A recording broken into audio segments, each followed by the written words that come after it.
Oh, j'ai toujours rêvé de faire ça. Et voilà. Et oui, le tramway, ligne 2, mais pas que. Il en sera largement question cette semaine. On est ravis de vous retrouver pour cette édition spéciale tramway de Nice. On va passer toute la semaine à vous faire découvrir tous ceux qui font de près ou de loin la vie du réseau niçois. On va largement parler du tramway, bien sûr, mais pas que, avec nos invités qui vont se succéder toute la semaine. Une émission un petit peu particulière, mais on finit l'été avec vous en vous donnant plein d'infos. Vous allez passer la prochaine demi-heure à nos côtés et on est ravis de vous accueillir. Édition spéciale Tramway de Nice, ça commence maintenant et on sonne.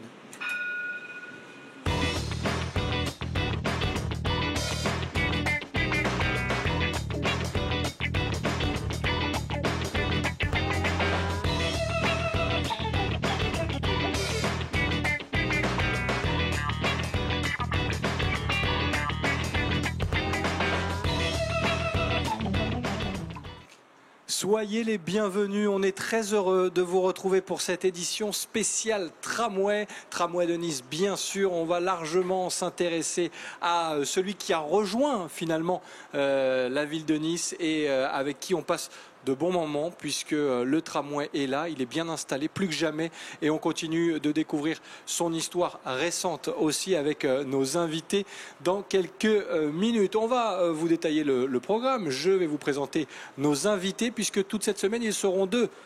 L'un prendra place dans cette rame de tramway avec moi, l'autre sera un petit peu plus loin du côté des ateliers puisqu'on est installé à Charles-Hermann, ici, terminus, tout le monde descend ou tout le monde remonte même avec notre invité Philippe Pradal. Forcément, il ouvre la semaine puisqu'il est président de la régie Ligne d'Azur, premier adjoint au maire de Nice et c'est lui qui va être à nos côtés pendant cette première émission pour nous en dire un petit peu plus sur ce tramway niçois. Une réussite, c'est certain, mais on verra sous quelle forme cette réussite a commencer à se développer. Philippe Pradal qui sera notre invité sur le plateau dans quelques minutes. Il ne sera pas seul puisque, je vous le disais, toute cette semaine, on va s'intéresser à ceux qui font de près ou de loin la ligne du tramway, mais pas que. Une conduite du tram. Lucinda sera avec nous aussi. On ira lui rendre visite dans un instant. Elle nous parlera de son expérience et de l'arrivée de cette fameuse ligne. Comment travaille-t-elle et quelles sensations éprouve-t-elle à la tête d'un tramway comme le tramway niçois? On aura plein de questions à lui poser. On le fera dans la deuxième partie de cette émission. Et puis toute la semaine, on va surtout vous proposer de revenir sur les dates clés qui ont fait cette ligne 2, notamment retour en 2013, octobre 2013 pour être précis, début des travaux et lancement surtout de la ligne 2. Les équipes de la rédaction d'Azur TV étaient là et on vous fera replonger, on vous replongera dans les souvenirs de ces tout débuts de la ligne 2 du tramway. On découvrira aussi dans le second reportage le chantier, le début du chantier du côté du port de Nice. Oui, ça a été un gros chantier certes, mais tout se déroule a priori comme prévu et déjà à l'époque les équipes de la rédaction étaient sur place pour vous faire vivre l'actualité. C'était là pour le coup en 2014. Toute la semaine on remonte le temps donc et aujourd'hui on va parler du présent et du futur avec notre invité Philippe Pradal, président de la régie Ligne d'Azur. Il va nous rejoindre, il va me rejoindre dans cette rame de tramway. Il est tout au bout là-bas, je vais l'accueillir dans un instant. Mais je ne vais pas oublier Rémi Molinari qui ne doit pas être très loin. J'ai failli l'oublier, j'avoue tout. Il est là mon Rémi, comment ça va Rémi? Je suis là justement et je montrais à Philippe Pradal que j'avais mon ticket et justement je crois qu'il voulait m'en donner un. Et voilà, et je vous en offre un qui était spécialement imprimé pour l'inauguration, mais il a déjà été utilisé. Il a déjà été utilisé. C'est pas mal, mais je vais l'utiliser quand même pour voir comment ça se passe au niveau des contrôles. Bon, voilà. Et donc, Rémi, cette chère conductrice de tramway repartira avec son dessin tout à l'heure. Spécial tramway cette semaine, j'imagine que ça t'enthousiasme. Ah oui, tout à fait. Ah ben oui. Tout à fait. Je suis un client. Oui. Parmi d'autres, c'est sûr. La rame n'est pas que pour moi tout seul. Pas encore, mais ça te saurait tarder, mon cher Rémi. Pas encore. Bon. Voilà, écoute, je les laisse aller vers toi. Merci Rémi, tu interviens quand tu le veux dans cette émission bien sûr et tu peux poser toutes les questions que tu souhaites à nos invités. Premier invité à nous rejoindre, c'est Philippe Pradal. Je le disais, il est tout au bout de la rame, je le vois là-bas, il va nous rejoindre et vous allez pouvoir découvrir pour la première fois de la semaine sur les images de Sébastien Lyotard et ses équipes ce plateau installé pour la première fois dans une rame de tramway avec Philippe Pradal qui fait donc les quelques mètres pour me rejoindre ici. On est bien installé, vous découvrez les images, les coulisses sur les images du coup. Soyez le bienvenu, Philippe Pradal, merci d'être là. Première fois, je pense, qu'une émission de télé s'installe dans une rame de tramway. Un grand plaisir à renouveler. Eh ben, n'est-ce pas? Pourquoi pas? Bien sûr qu'on va revenir et qu'on va réitérer l'opération. Alors forcément, j'ai envie de vous demander dans quel état d'esprit vous êtes aujourd'hui. La ligne 2 est là, bien installée. La 3, la 4, on n'a plus envie de s'arrêter. En tout cas, on a l'impression que ce tramway est complètement rentré dans la vie des Niçois. Le même état d'esprit que les Niçoises et les Niçois que je rencontre quand je prends ce tram souvent, le sourire, et que les collaborateurs de la régie Ligne d'Azur, de la métropole, qui ont travaillé pour que ceci soit possible dans le délai qui était prévu depuis l'origine. Donc oui, un grand plaisir, et puis surtout, manifestement, des gens aujourd'hui qui l'utilisent, non pas par curiosité, mais parce que vraiment, il répond à un besoin. Nous le savions, nous l'avions anticipé, mais le confirmer sur le terrain aujourd'hui, avec les 55 000 personnes à peu près qui montent tous les jours dans le tram de la ligne 2, pour nous, c'est une belle réussite et une belle nouvelle. Ça veut dire que si on se permet un petit bilan, alors des bilans on peut en faire tous les mois si on a envie, mais aujourd'hui vous vous dites que vous avez répondu aux attentes des Niçois, que le calendrier a été bon, respecté, et que justement vous continuerez de proposer, de faciliter en tout cas la vie des Niçois. Nous sommes à une étape, puisque c'est vrai que cette livraison partielle de la ligne qui s'arrête aujourd'hui à la station Jean Médecin sera complétée avant la fin de l'année au mois de décembre par la livraison au port et la livraison de la ligne 3 à la fin du mois de novembre. Donc le calendrier il est bien calé et effectivement on se dit qu'on a bien dimensionné l'outil, qu'il y avait une vraie attente. Là aussi, quand on fait un grand investissement public comme l'a voulu Christian Estrosi, on sait, on anticipe, on examine, mais quand le succès est au rendez-vous et quand le sourire des usagers est au rendez-vous, la récompense est belle. Alors vous êtes, je le disais, président de la régie Ligne d'Azur. À ce titre-là, on peut vous poser la question aussi, comment on fait pour s'adapter, comment on fait pour évoluer. Alors les équipes grandissent, c'est une bonne chose. Il y a de l'emploi aussi qui est créé grâce à ces réseaux qui se développent. Mais j'imagine que là aussi, et là je m'adresse vraiment au président de la régie Ligne d'Azur, vous êtes un homme satisfait. Je suis un homme satisfait et très fier de ces équipes parce que 2 années de travail pour se former, pour apprendre de nouvelles technologies, pour former les conducteurs à conduire en souterrain. Nous n'avions pas cette expérience-là. Et puis des montées en compétences, des embauches, vous l'avez dit, une centaine de personnes embauchées. Plus de contrôleurs aussi pour accompagner les gens sur leur parcours. Les nombreuses personnes que vous voyez aujourd'hui dans les stations avec leur magnifique polo rouge, ce sont des gens qui sont là en formation, en alternance et qui après intégreront définitivement la régie. C'est aussi un projet d'entreprise, c'est aussi une réussite sur laquelle nous travaillons depuis 2 ans. Et je peux leur dire, parce que beaucoup vont nous regarder, je suis très fier d'eux. Et c'est aussi pour ça qu'on est ici toute cette semaine et on va leur donner la parole forcément à toutes ces équipes du réseau Ligne d'Azur. On va d'ici la fin de ce rendez-vous évoluer, même si vous l'avez évoqué à demi-mot, les prochaines échéances, mais on va s'intéresser un tout petit peu au passé, parce que quand vous repensez à la ligne 1, à son arrivée et au développement de la ligne 2, vous vous dites quoi finalement aujourd'hui ? On se dit qu'un réseau de transport, c'est d'abord quelque chose qu'il faut faire évoluer, sur lequel il faut toujours injecter de nouvelles technologies, et c'est quelque chose qui doit faire l'objet d'une stratégie. Notre plan de développement, la stratégie du développement de la ligne 2, puis l'accélération de la livraison de la ligne 3, puis la ligne 4 et la ligne qui desservira la basse vallée du Paillon, tout ceci forme un schéma cohérent qui va être soutenu par un nouveau réseau de bus. C'est beaucoup de travail en amont. C'est vrai que lorsqu'on inaugure, on se dit c'est bien, c'est techniquement compliqué. C'est pas seulement techniquement compliqué, c'est aussi beaucoup de préparation, beaucoup de contact avec nos usagers pour essayer de déterminer le bon réglage, la bonne fréquence, le bon horaire de démarrage et beaucoup de montée en compétences pour pouvoir répondre à ces demandes. C'est une machine complexe. On ne peut pas mieux comparer un réseau de transport urbain à un plat de spaghettis. Quand on touche une table d'un côté, c'est à l'autre côté que ça bouge. Donc c'est un ensemble complexe. L'image est pas mal, c'est bien. On n'y avait pas pensé, mais c'est pas mal. Avant de regarder un premier reportage, on va se replonger dans les souvenirs dans quelques instants grâce aux équipes de la rédaction d'Azur TV. Vous avez évoqué les bus aussi, parce qu'on est là pour parler du tram, mais le tram n'est pas seul et les bus notamment vous permettent d'anticiper, de faire patienter aussi les utilisateurs et de leur proposer d'autres alternatives. Comment ça se passe justement? Comment on fait patienter ces utilisateurs qui se disent les travaux du tram, oui, mais vite qu'il arrive. Comment ça se passe? Alors, au 2 septembre, il y aura un grand bouleversement de notre réseau de bus puisqu'il va être, je dirais, complètement repensé. Nous avons beaucoup communiqué dessus, nous allons encore continuer à le faire tout l'été. L'idée aujourd'hui du réseau de transport dans sa globalité, qui comprend à la fois des lignes de tram et des lignes de bus, et au sein des lignes de bus, des lignes qu'on appelle à effet tram, c'est-à-dire aussi fréquentes que le tram, très confortables, avec des horaires aussi qui sont très tôt le matin et très tard le soir. C'est de mettre tout ceci en cohérence de façon que lorsqu'on souhaite se déplacer, on puisse avoir recours au transport en commun de façon pratique, lisible et rapide. Et donc, on fait patienter en expliquant. Il n'y a pas de baguette magique. Les travaux, on sait que c'est toujours compliqué, ça prend du temps.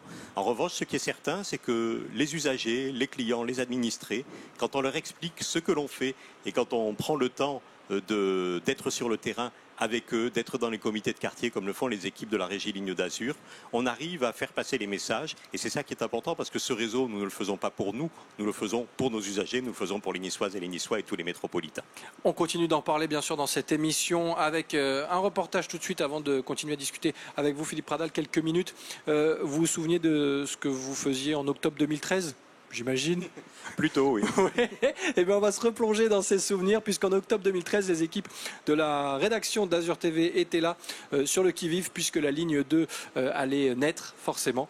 Et on vous propose toute cette semaine de remonter le temps. Ça commence aujourd'hui, direction donc octobre 2013.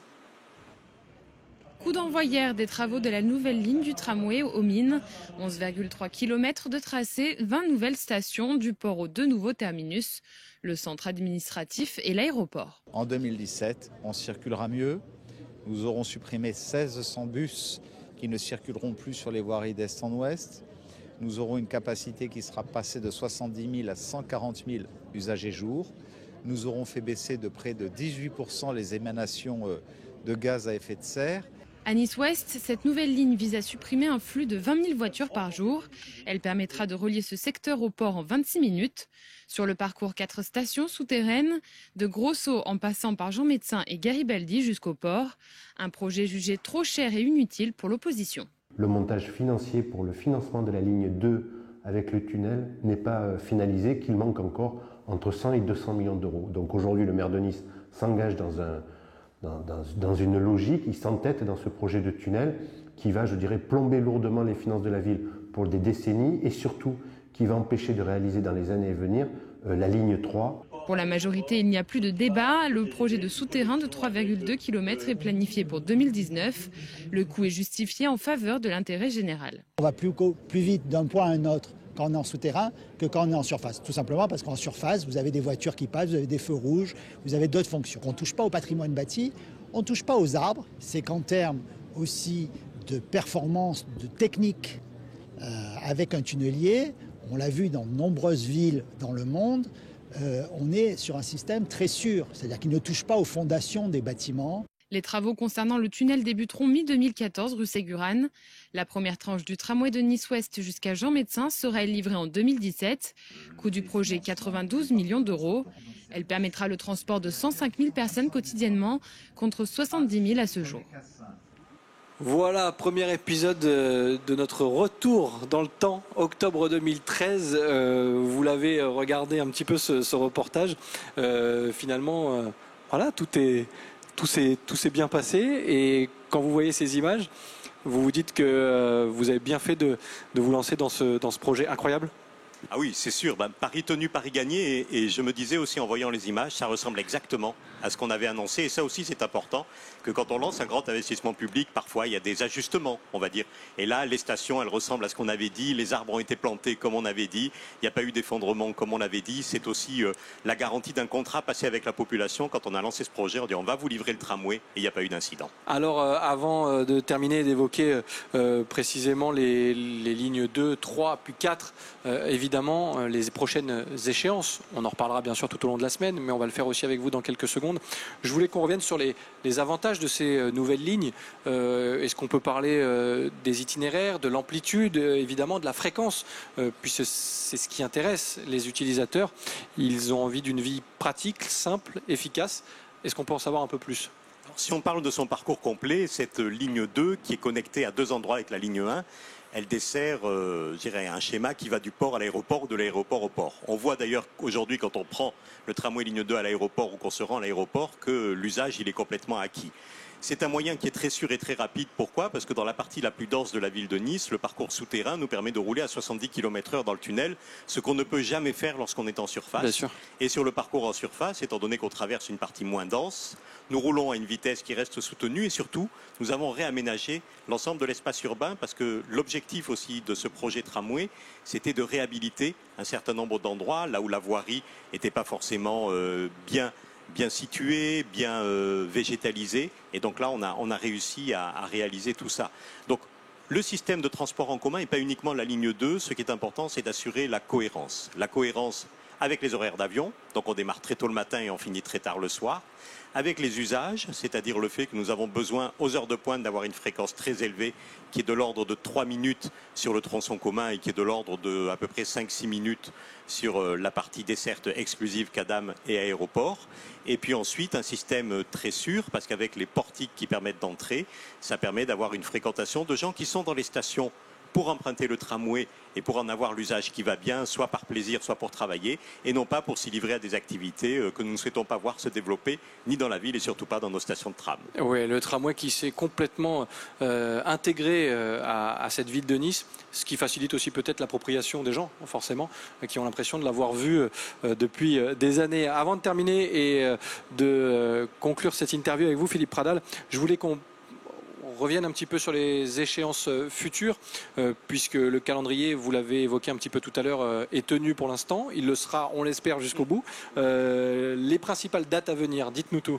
Alors, d'ici la fin de l'année, elles sont nombreuses et elles vont cadencer notre fin de l'année. Le 2 septembre, il y a la mise en place du nouveau réseau de bus en parfaite cohérence avec la ligne 2 de tramway, la ligne 1 de tramway dans son parcours actuel. Donc des campagnes d'information, un site internet mis à jour et puis beaucoup d'équipes qui seront sur le terrain pour accompagner nos usagers et dans les agences commerciales et au niveau des arrêts.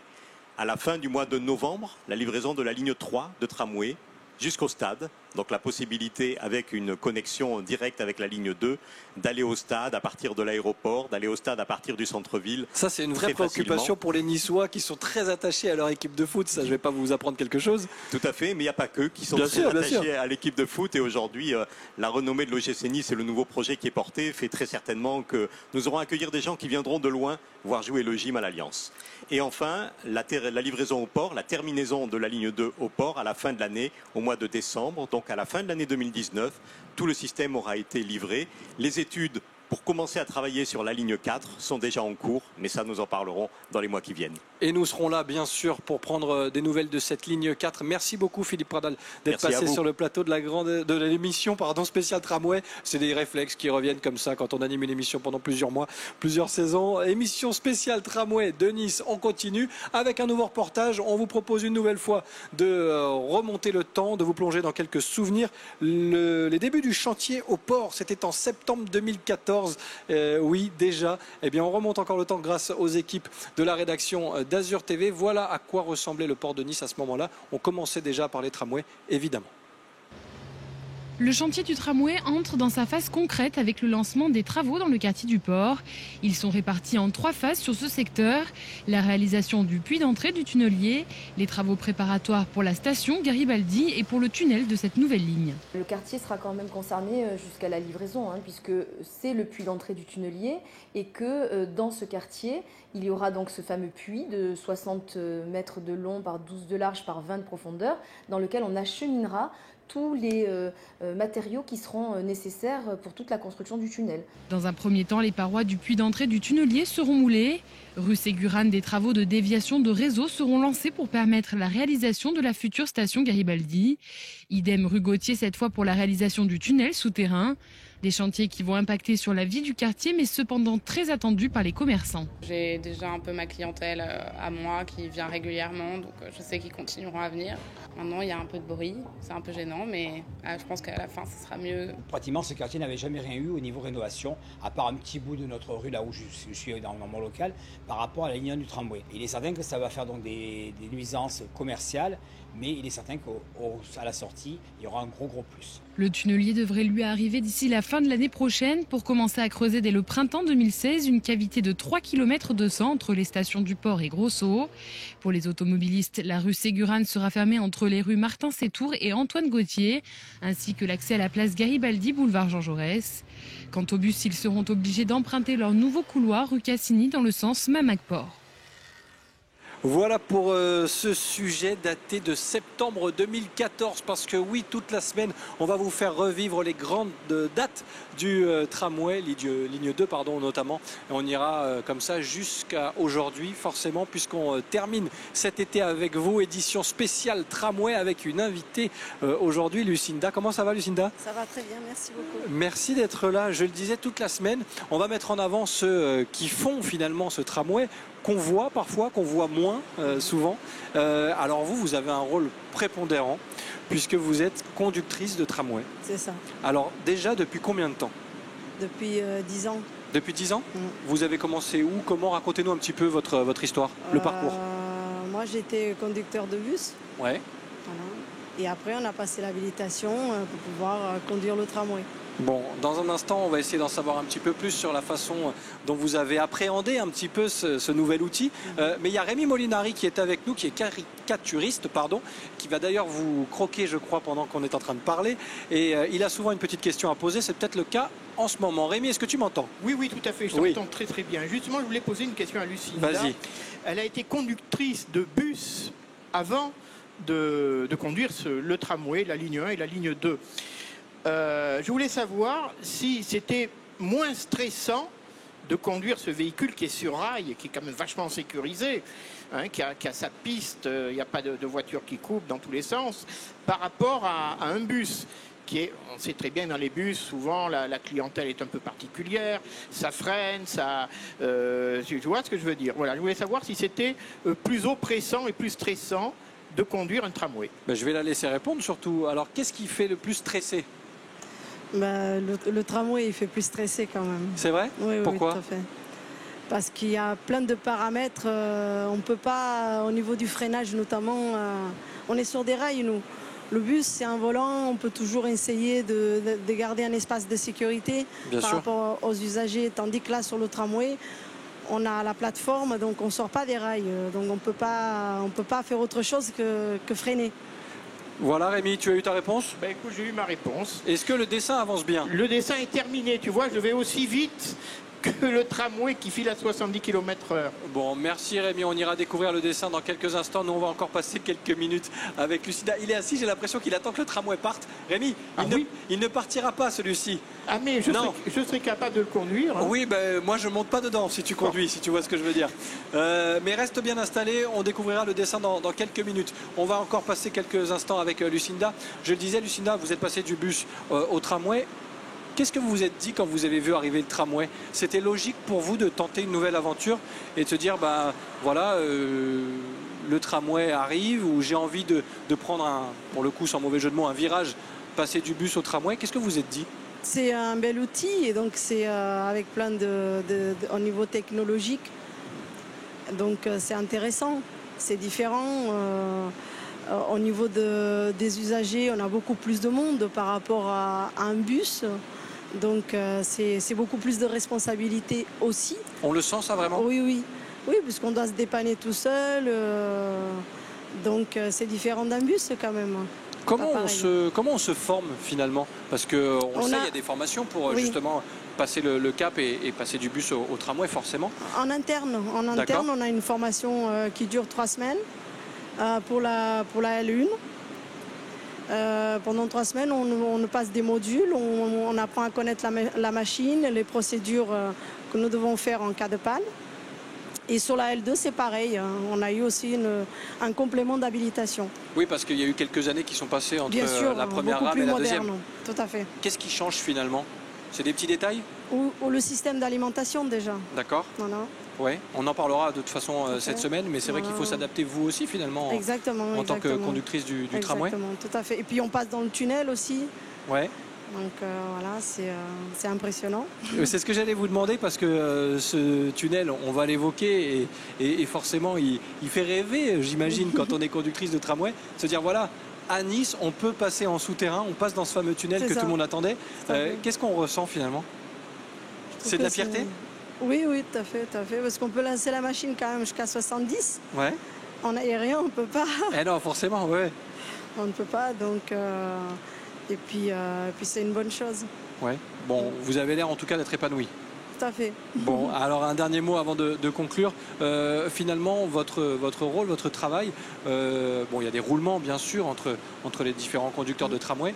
Comment ça se passe? Vous travaillez combien de temps, combien de jours et combien de temps? En moyenne, 7 heures. D'accord. 7 heures. 7 heures non-stop?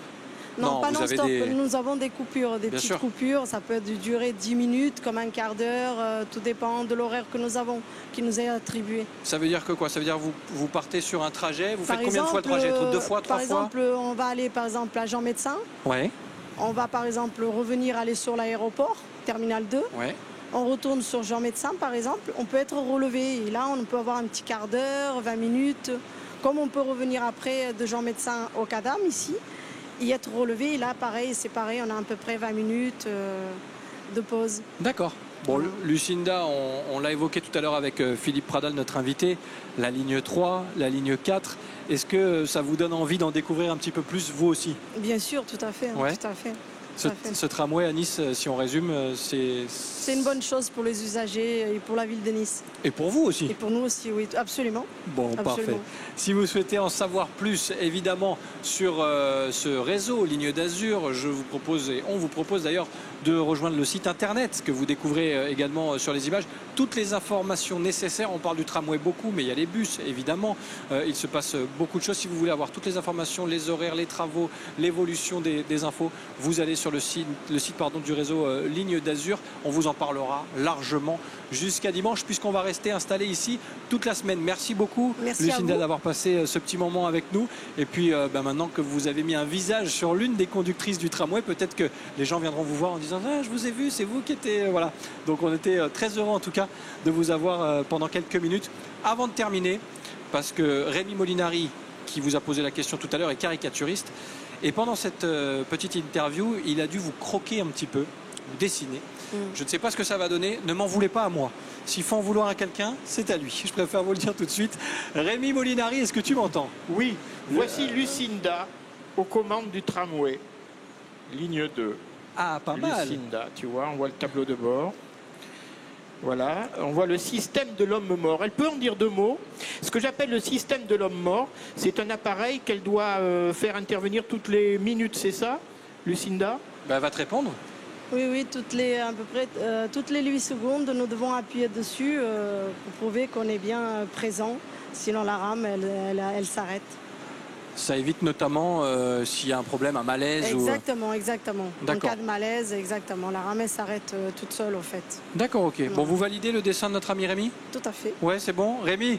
Oui. Merci beaucoup. C'est validé apparemment. Ah, écoute. C'est bon. J'en suis ravi. Je sens que je vais monter souvent gratuitement à bord. Ça, je crois pas que Lucinda puisse faire quoi que ce soit. On est d'accord. Ça, c'est pas dans mes attributions. Non, moi, c'est de conduire. Lucinda, elle pourra t'amener d'un point A à un point B. C'est déjà pas mal. C'est ce que je demande. Ah ben, c'est son métier. Pour 1,50 €, elle conduit très très bien.